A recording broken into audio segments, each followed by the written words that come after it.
Rutherford County in the foothills of southwestern North Carolina enjoys an unusually temperate climate that permits an extended growing season. Nearby Charlotte boasts upscale restaurants and creative chefs who want unusual first-quality produce. With our fish. Oh yeah. Just try for the flavor. Tim Will, Executive Director at Foothills Connect, Rutherford's Business and Technology Center, saw that each could benefit from the other, if they could get connected. The answer was to use the internet. Well, the Farmers Fresh Market program is a way that we market the products of regional farmers to an urban market 70 miles away in Charlotte through the use of a website that displays the farmer's inventory for the chef or the restaurant to select. It's not just squash and beans. They're growing a lot of things that I can't spell. A lot of things I've never eaten before. But evidently there's people who in this world who have eaten a lot of it. The chefs can get commodity foods through their own distribution system. What they were really looking for was specialty type crops, crops that they cannot get fresh or are even available through their normal distribution system. Can it be fresher? I don't think so, huh? So these beans we actually use in a couple of ways as well. Some shiitake mushrooms, which we try to source locally as well. They can get green beans out of their distribution system. They were looking for haricots verts. These are green beans that we would consider very immature. Well, haricot vert is a green bean that is a little bit smaller.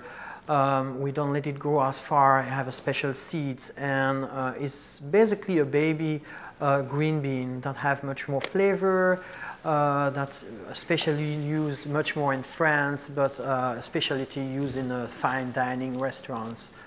It's the high-end of the green beans, I would say. Farmers like Roxanne Paris jumped at this opportunity to learn about new crops and generate new income.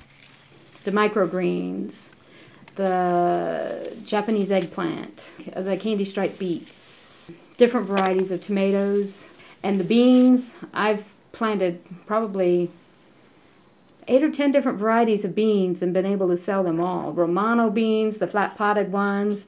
One that's out there now that I have some for tomorrow to take to the chefs, Bulbous d'Albengay. It's a purple striped bean. I have the Borlato beans out there, which are bright, fiery red striped, which are a soup bean. You dry them. A lot of the filet beans, the haricots verts. All right, we got for the Marriott, we got 2 pounds of Hildora yellow fillets. Right here. Kirk Wilson, a farmer and a teacher, left his native Tennessee to manage the Farmers Fresh Market. He sees it as his chance to help revitalize traditional family farms and an agricultural economy.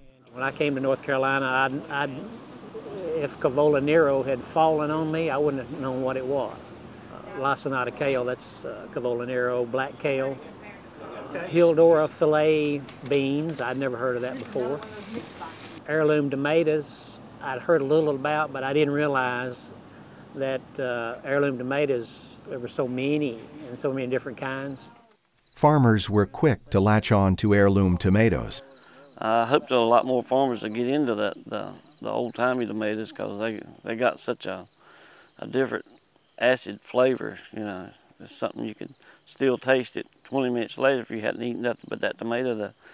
The taste will still be in your mouth, and it flavors the salads and all the foods a lot better. Beautiful slice. Look at those. How beautiful is that? Look at that, right? And we're gonna take each tomatoes, and then what we're gonna do is just season them with salt and pepper. All right, and then we're gonna do our special molasses from the farmer, and we're just gonna do a small drizzle. So with that, you're gonna have that beautiful colors, and that's gonna give a little bit more sweetness on your dish. With a drizzle of truffle oil. Truffle.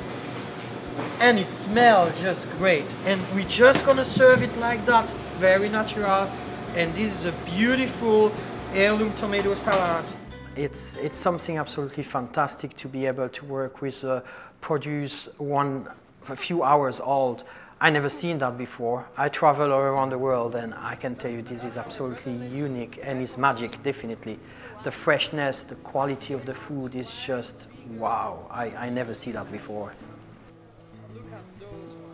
Microgreens are one of the most lucrative new crops in Rutherford. The chefs use them to garnish plates and to mix in salads to give it that little extra zing and a little extra color. Well, they just basically explode in your mouth because there's so much taste and they're so fresh. Until I came over here, I never knew what a microgreen was. But it perked my interest up right quick when I found it on an area that is 3 foot long and 8 foot wide. I could make $70 profit in just a short amount of time. $35 a pound on a 3x4 area, and then turn around and do it all over again a couple weeks later. So as we intensify their operations, as they become more intensive, it's very possible for them to earn a white-collar salary on a small amount of acreage. It's not going to happen overnight. Nobody starts off at that level, I believe. But as we learn more about farming the backside of the calendar, when the produce is really in high demand, I believe we will start to see not only 10,000 per acre, high as 30,000 per acre.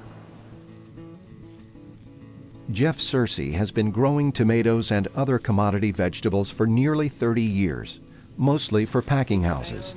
He and his wife Charlene saw potential in the farmer's fresh market. I grew some fennel, some shallots, some leeks, some orange cauliflowers, Cavolinero Italian kale.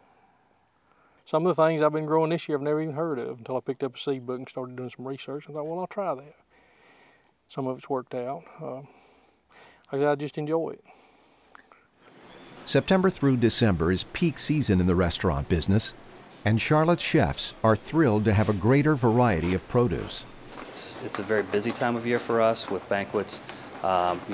With summer, a lot of people are on holiday and vacation, so it's the busiest time of year for us. So to have those fall and winter crops available, it's just awesome. Chef Schillinglaw has organized curb markets at his country club and hopes to create a community-supported agriculture program, strengthening the bonds between Charlotte's consumers and Rutherford's farmers. Recently we started talking about other programs which could lead into chickens and eggs and things like that, which I'm super excited about. I just want it to grow and grow and grow. In addition to top dollar for their produce, the farmers occasionally get top billing at the restaurants. Calvin Harris harvests blueberries from bushes he planted as a boy 39 years ago. You can take them to the farmer's market and get like $18 a gallon, but through the co-op you can take them and sell them for like $32 a gallon, and they give you $18 a gallon at the farmer's market. So the co-ops really, help people's income. Thanks to the farmers' fresh market and appreciative Charlotte customers, more family farms have a greater chance not only to survive, but to thrive. Look at this color, it's just magic.